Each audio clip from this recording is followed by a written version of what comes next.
di Kebogerang itu di Kelurahan Kemiri Muka. Kemiri Muka ya. Terus mesti nyusur dulu ke Akang pernah apa namanya? Turun itu ada Ciliwung kan dulu pernah. saya masih nyusur Ciliwung. Udah tahun ke-6 masih. Nginda on. Masih. Insyaallah nih Areta Kopi Rumah Areta kedatangan guru sekaligus sahabat. Selamat datang Kang Eko di roastery. Siap, dari makasih. rumahan. Pagi-pagi ngopi, waduh. Tadi kopi udah cari ini kopi ada Jawa Baratnya Kang. Cari kopi enak. Ini kopi yang Tolu Batak asli. Kalau itu kecampur tadi itu. Ya Allah. Coba lihat udah tinggal tinggi Kang habisin Kang. udah tinggal segini nih Tolu Bataknya nih. Benar-benar deh. Ya Allah, alhamdulillah. Saya mimpi saya minum kopi Tolu Batak di sini. Benar-benar. Itu Tolu Batak itu salah satu kopi yang bukan sulit Kang ya. Punya challenge Kang untuk ditaklukkan, untuk bisa kita nikmatin gitu. Ternyata ada rahasia. Ada air kalau kemarin saya dapat air Joben itu. Air Joben ya? Air Joben, nama daerah itu Joben di kaki Gunung Rinjani.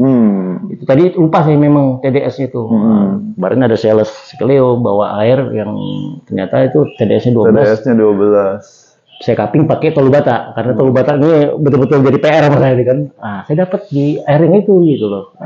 Dari pagi makanya saya pengen seduh. Air pegunungan yang murni itu TDS-nya itu 8 sampai 11. Pasti rata-rata segitu Kak? Iya, saya kalau lagi ekspedisi sungai, cek mata air semua, itu TDS sekitar segitu 8 sampai 11. Iya. Itu kenapa sih Kang TDS rendah kok dia bisa rasa itu jadi kok air tuh kok ngaruh banget jadinya gitu? Jadi kalau ngomongin air kan kita orang kopi ya, kita tahu ada 2 air kan, air keras. Air keras, ya kan? Sama soft water sama hard water kan. Nah, yang soft water itu air mata air. Soft water tuh air mata air ya. Soft itu apa sih? Lembut ya? Lembut. Bahasa Indonesia jadi apa sih kalau soft water? Ya lembut. Kalau hard water air keras. Kalau soft water air murni. Air murni. Air murni di Nusantara, di Indonesia, di Jawa, di Sumatera itu didekomposisi oleh makhluk-makhluk halus. Didekomposisi terurai lah. Bukan. Jadi waktu air itu kembali ke gunungnya masing-masing, kan dari air jatuh dari hujan kan, jatuh dari hujan terus diserap di puncak-puncak gunung. Waktu dia menyerap kan di filter, dikomposisi oleh makhluk-makhluk halus. Iya. Makhluk-makhluk halusnya ya mikroba yang nggak kelihatan. Kemudian terus turun ke batuan, ngelewatin mineral-mineral, keluarlah misalnya di mata air tertentu yang cuma netes, tes. Saking banyaknya netes, akhirnya jadi sungai. Gitu. Tapi waktu dia lewat, itu dia TDS-nya hanya 8 sampai 11 karena dia waktu habis didekomposisi oleh makhluk-makhluk halus, makhluk-makhluk bersel satu lah ya, yang bisa dilihat cuma oleh mikroskop, kemudian dia lewat batuan-batuan, jadi air kita jadi sempurna, udah ada mineral yang cukup untuk kita manusia. Nah itu bagusnya sih TDS itu ditahan sampai muara. Oh, yang ini ya. Tapi kan gitu kan. Kalau dia ditahan sampai muara, berarti waktu dia turun terus sampai ke hilir, dia terus sungai kan begitu, Bang. Berlekok. Iya. Nah, dia kan nanti semakin berarti dia semakin lambat kan? Iya. Dia memberi ruang buat menyerap sekitar. Nah, air yang masih murni itu kalau menyerap itu kita nggak akan kehabisan air manusia. Tapi nggak apa-apa ngambil air sumur, nggak apa-apa karena itu air resapan ada terus gitu ya. Ada terus. Terganggunya gara-gara puncak-puncak resapannya puncak-puncak gunung itu misalnya orang terlalu sering naik misalnya. Atau ada eksploitasi yang lain-lain gitu, atau penebangan liar, atau ditebang gitu, hilang jadi gundul, jadi nggak ada resapannya lagi. Kalau nggak ada resapannya lagi, air itu nggak ada mikrobanya, jadi tanah itu nggak ada mikrobanya, air itu tidak dibantu untuk diserap. Jadi begitu hujan dia langsung kabur ke laut. Itulah yang tadi ya, kalau udah campur tangan, tanda kutip manusia itu Kang ya. Iya. Dia jadi menemukan keseimbangan sendiri Kang. Misalnya campur tangan yang campur tangan manusia itu secara apa namanya teori penciptaan alam gitu ya. Manusia yang masih sadar dengan lingkungannya bahwa dia masih dibiayai oleh air supaya bisa ngopi gini. Itu dia akan menjaga air itu sampai tetap murni sampai di itu karena kesadarannya itu sebenarnya manusia mempercepat perbaikan ekosistem. Karena sadar, kalau manusia sadar itu perbaikan ekosistem cepat banget. Karena nanti kan kalau misalnya kita mengganggu dalam tanda kutip ya, mengganggu alam gitu ya Kang ya. Pasti kan nanti alam itu kan dia menemukan keseimbangannya lagi Kang. Nah, itu yang kemudian kalau alam menemukan keseimbangannya lagi, itu yang kemudian manusia bikin istilah bencana. Ya, itu. Sebelum sana nih Kang.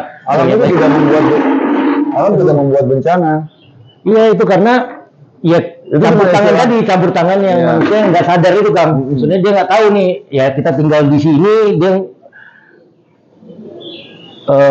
ngerusak apa yang dia tempat tinggalnya, aduh itu bisa panjang kali lebar kan kalau kita ngobrolin dari air aja kan kan itu kan sebenarnya di antara api, angin, tanah yang paling rendah kan air, yang paling rendah.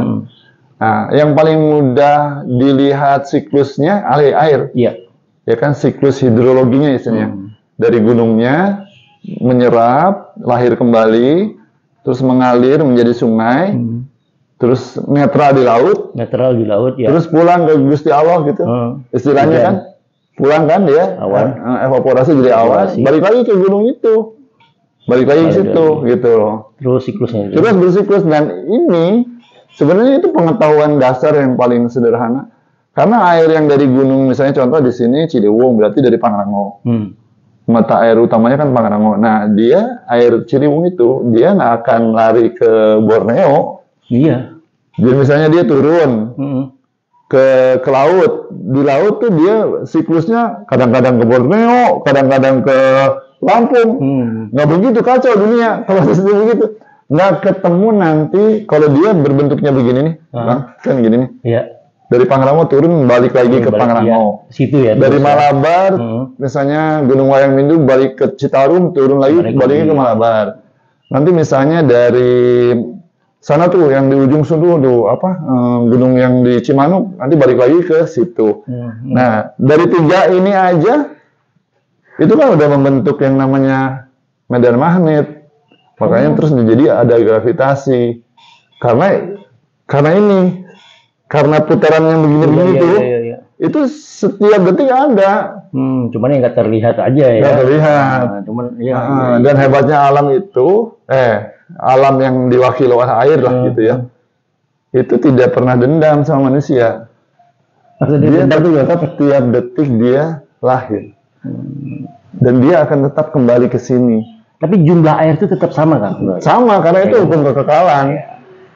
Sama. Yang tidak sama itu yang kecepatan untuk dia mengalir ke lautnya. Jadi kalau dia ini daerah-daerah resapannya hilang, ya kan sungainya terus kemudian jadi jalan raya pinggir kanan kirinya, gitu. Kalau ini di sini sungainya masih kanan kirinya masih ada kanopinya. Nah itu nanti semakin cepat dia turun. Di tanah itu kan jadi nggak ada cadangan buat kita.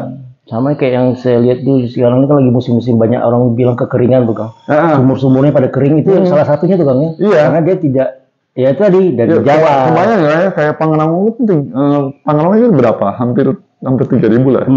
2.000 sekian tingginya gitu kan. Nah, itu kan kebayang kan gentong buminya. Itu berapa juta kubik di atas itu. Iya.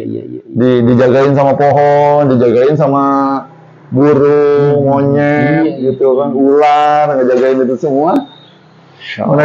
Turun, itu karena tangki airnya nggak ada atau berkurang, ya pasti kan jadi kering.